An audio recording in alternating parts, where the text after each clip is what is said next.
Hey guys, the Super Review Show here for another episode of Rock Talk. That's right, we're doing Rock Talk again on one of my very favorite bands ever. I have not seen them live yet, but I'm very curious to see them live, given the fact that their lead singer has been dead for 30 years this year. That's right, I'm going to be talking about Queen today. Queen, iconic band of all time, and the album I will be doing a Rock Talk episode on today is Queen's A Night at the Opera. This album, yes, Queen was known for their debut album, which I have. Their second album, Queen 2, I think the next one was Sheer Heart Attack, which had Killer Queen on it. So they're starting to break out at this point. This album right here, A Night at the Opera, broke them worldwide fame. As a band that had multi-instrumental success, tons of creative diversity, and truly led them to be called one of the greatest bands that England has ever produced. Or of all time, to be honest with you. Now, look, first up, when you first look at it, you're like, oh, well, it's Queen and I at the Opera. This actually, I did a little bit of research. This album cover type is very similar to what opera vinyl looked like in the day. And I believe, to my understanding, the Freddie Mercury, when he was making this, if you saw Bohemian Rhapsody, yes, there were some flaws with it, but this part of the movie was actually right. Queen's A Night at the Opera, when they were making it, they had... Freddie was like, and Brian May agreed with him, we have to diversify ourselves. We have to make ourselves much more unique. What can we do to change ourselves, change our sound up, change our style up, and what do we do? So, sure enough, they come up with the collection of songs that I'm going to read off to you here. So we have Death on Two Legs, dedicated to, that's the opening track. Lazing on a Sunday Afternoon. The song's like 27 seconds long, just saying. I'm in Love with My Car by Roger Taylor. They talked about that in the movie too. You're My Best Friend, one of the most underrated Queen songs on Spotify, I have to say. Queen is obviously, they're known for Another One Bites the Dust. They're known for Bohemian Rhapsody. But You're My Best Friend is so good. And like John Deacon wrote it. John Deacon is a great player. Anyways, great bassist. 39 by Brian May. He wrote that one. Sweet Lady, Brian May. Freddie Mercury, Seaside Rendezvous. And that closed out side one. And look at the album, actual cover. Hold on. Look at that. It actually looks like, if I can get it for you. It actually looks like, this is what I miss about modern music, is the album covers or when they release CDs or whatever. The quality of the thing is just so, it's just a picture of the person. It's not that creative anymore. I wish it was more creative. Side 2, The Prophet's Song with Brian May, who wrote it. Great stuff. What do you call it? Love of My Life, Freddie Mercury. And Brian May plays harp on this. That is amazing that he played harp on this. Good Company, Brian May. And the last song on the album happens to be one of the most played rock songs probably ever, and one of the most famous songs of all time, in Bohemian Rhapsody. This is the album that consists of it right here. It's right there on the bottom. And there's an instrumental at the very end called God Save the Queen. But let me put this for right there. See? There's the track listing. There's the front. And this is what it was like back in, and then, I forget, this came out in 1975. So Bohemian Rhapsody is 46 years old. And it's still played today. It has a 1.2 billion streams on Spotify. Queen is on fire still, despite John Deacon leaving in 1997. Despite them losing Freddie Mercury in 1991, they are still one of the biggest bands alive. Who would have thought, right? Because their music is timeless. Their music is amazing. Their music is near perfection for some people in life. I won't go so far as to say it's perfection. I do think that some of the stuff they did early on their first, I think their second album, like Lily of the Valley, I just could not, some deep cuts I'm not that big on. Killer Queen is overrated by far. It's the most overplayed song of theirs on any classic rock station. Killer Queen is just overplayed. I don't really like it that much, to be honest with you, because it's been overplayed that much. But going back to this album for a second, look at that. Hold on if I can get it. Look at Freddie. Hold on. Look at Freddie, Freddie, Brian, Roger, and John.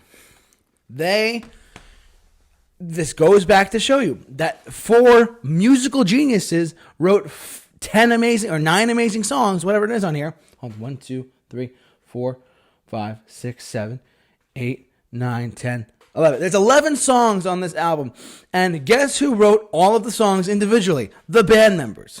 There was no co-writer this. There was no nonsense like bullshit thing here. These were musical geniuses who made a living out of this and who loved music to death, who perfected their songwriting craft. That takes true musicianship. I go back to Maroon 5, the example that I gave before. On the most recent Rock Talk episode, they need co-writers for all their songs because they can't do anything right, apparently, lately. So, that's just the facts. God, Freddie Mercury. Let's talk about Bohemian Rhapsody. Bohemian Rhapsody, the words, Bohemian Rhapsody, the words, like, yes, it's the song title. It's because it's one of the most famous songs ever. If you Google the words Bohemian and you Google the word Rhapsody, if you can dig into the words a little bit and understand, create a picture in your mind of what's going on and the way the music is orchestrated and stuff like that, I'm pulling out my phone because I'm going to help you out. Bohemian, the definition of Bohemian is this. The definition of it says, a socially unconventional person, especially one involved in the arts. So basically, an artistic person who is not that social. Freddie, anyone? Let's Google the word Rhapsody. Rhapsody. The song Rhapsody says, an effusively enthusiastic or ecstatic expression of feelings. So, to me, when you put the words Bohemian and Rhapsody together, it's about a person who's really eccentric, who's really crazy, who is going off the haywire, ecstatically, not to rip off the definition, but ecstatically expressing his opinion of the arts. That, in case none of you know, that's what the words mean. Bohemian, the arts, person who studies the arts, and Rhapsody, a person who's kind of crazy. There's been reports online about coming out over the past 30 years or so about Freddie Mercury after his death, of course, of AIDS and whatnot, but also of him having some form of mental illness. I did read something at one point where I read somewhere there was a rumor or a old doctor's report when he was alive, he had manic depression. I don't know. I mean, look, he's been dead for 30 years. Who's going to say it now? But and truth be told, I have a piano. It's over there. I have played this song on piano. Not great. By no stretch of the imagination was it great. But I've pieced it together. And the way the song is put together, the way the song is made, is so all over the place. If any of you know mental illness or any sort of history of that stuff, to be honest, this song is all over the place. And it's played all the time. It starts off with the bum, bum, is this the real life, whatever. Mama, I'm not trying to sing it because I don't want a copyright claim because of YouTube. But mama just killed a man, put a gun against his head, pulled my trigger, now he's dead. Mama, life had just begun, but now I've gone to throw it all away. So that maybe he's upset or whatever. If you really read into the lyrics and don't sing the music, the musical part of it is what keeps it catchy. If you look at the words, to be completely honest, I think it's about Freddie Mercury coming out as gay. And you, on the channel, I've shied away from talking about this, but I'm a big supporter of the LGBTQ community. I think that they are mistreated in many ways, and I think that they are going to be there's going to be more of those types of people down the line in our society. So, and I think this is a big statement to them, and Freddie was definitely one of those people. I think he came out he was obviously gay, but was he bisexual? I think Before gay, I don't know. I don't remember offhand. But anyways, like, I think it's about him coming out as gay. Because if you look at it, too late, my time has come. It sends shivers down my spine. My body's aching all the time. He's like, he's scared to death. Goodbye, everybody. I've got to go. He's probably ashamed. Got to leave you all behind and face the truth. Like, mama, I don't want to die. He's scared to death. This is a sad song, man. Then it goes, no. Brian May comes in. Brian May. I got to talk about him in a second, too. Brian May, great guy. No. I see a little silhouette of a man. Scaramouche. This part, I think he was just going nuts. Like, mentally and creatively, he was like, let me just explode and share my creativity to the world this way. I see a little silhouette of a man. Scaramouche, will you do the fandango? Thunderbolt and lightning. Very, very, so I think this set up this, because there's part, like, this verse here sets up a chorus. No, not a chorus. A court case, something like that. Like, that's what comes into my mind personally. I'm like, look, but I'm just a poor boy. Nobody loves me. He's just a poor boy from a poor family, sparing his life from this monstrosity. What is the monstrosity? Is he gay? Because at the time in the 70s and 80s, it was looked down upon if you were gay. It was looked down upon if you were bisexual. These people had to keep it a secret. And I think him writing this song really made him, like I said, I think it's about him coming out as gay. That's my opinion. I really don't know. Beelzebub has put the devil put aside for me. And then, like, when the Brian May's hard guitar comes in, it's like, so you think you can stone me? Depicting like him being stoned, literally stoned, not drinking, but like actually stoned with rocks. Do you think you can stone me and spit in my eye because I'm so like weird or whatever? So you think you can love me and leave me to die? Like, oh baby, can't do that. Just gotta get right out of here. And then the music calms down, and it goes, nothing really matters. Anyone can see. Nothing really matters. Nothing really matters to me. Anyway, the wind blows. So, and this is just me. I'm only 22 years old. I was not alive when Freddie Mercury was alive. I was not alive when the song hit big in 1975.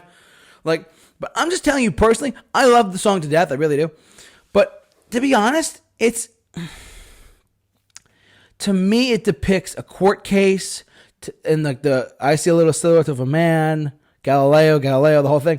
And like the verses before it, to me, depict like, he's just like, he's setting up his tone of like, I'm not sure about this. I think I am coming out. I'm not sure. It's just my opinion. I mean, world, tell me why I'm right or wrong.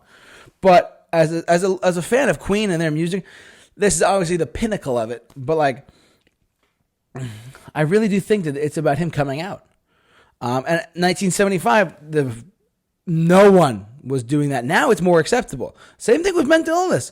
Mental illness and being queer and gay back in the day was looked down upon. It was looked shamefully upon. And sure enough, here's a guy writing a song who I personally believe was writing about this before he even came out as bisexual or gay. Like, to me, that just makes sense. And again, who wrote the one song? One guy wrote one song. Freddie Mercury wrote the whole thing. The music, the words, he orchestrated the Brian May's guitar, he orchestrated Roger Taylor's drums, he did the whole thing. He's a musical genius, this guy. It's a shame he's dead. I really wish he was not dead. But AIDS sadly got to him. God rest his soul. Rip to Freddie Mercury, forever we love you. But yeah, like that, and that's the last song on the album. So it's the last, before you hear God Saves the Queen, the last instrumental track, that's the last thing you hear. To me, I'm going to draw a comparison for a second to another one of my favorite albums of all time, Bruce Springsteen's Born to Run. Bohemian Rhapsody closes out the album, and it's by far the most epic song on the album. Like 39 doesn't come close. You're My Best Friend does not come close. I'm in Love with My Car does not come close. Sorry, Roger. But like, Bohemian Rhapsody just crushes it, and it ends the album. It makes you think.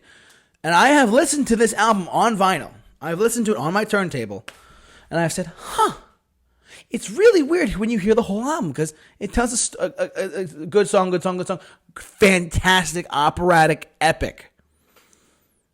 I mean, it's unfortunate now that we have it's not a bad thing that we have Spotify or SiriusXM or whatever. I just think that this album should be played in its entirety, start to finish. It really does. And I think it really should. And it tells not a narrative, but the way it's played throughout the whole thing is fantastic. Anyways, like I said, I know I went into a lot of stuff there about Bohemian Rhapsody, the album, the look of it, and I think their next album was A Day at the Races. I have not gotten that one, but I do love Somebody to Love and Tie Your Mother Down as an anthem. One more thing I want to mention. I mentioned Brian May. A lot of people forget that Brian May is actually an astrophysicist. He's Dr. Brian May. He actually studies and has a doctorate in, I forget what it was. I think astrophysics. He's a legit doctor, and he's slaying on guitar. It's insane. Like, who would have thought that one of the best rock stars on the planet would be an astrophysicist? Who would have thought? And his guitar, I've always said, I will always tell you this to the bottom of my heart. Queen, yes, Freddie Mercury gets praised. Yes, John Deacon and Roger Taylor get praised. Obviously not as much as Freddie, but like because of his creative genius. Brian May might be one of the best guitar players I think I've ever heard on a record, aside from like Joe Perry, aside from Jimmy Page. He is one of the most and I feel like they underused him in a few of their songs, to be completely honest with you. Like on was it 1989's The Miracle? He did I Want It All. Dude, I Want It All as an anthem, okay? It's hard rock, and Brian May's guitar playing on that is great. Keep Yourself Alive is great. What is it? When Brian May plays guitar right, and let's face it, he always does, Brian May's guitar playing is flawless. It's so underappreciated. It should be praised just as much as Freddie Mercury's lyric writing, to be completely honest with you. That's just my opinion. I think he's a fantastic guitar player, just like Joe Perry is of Aerosmith, and Jimmy Page is of Led Zeppelin, and Slash is of Guns N' Roses, whatever.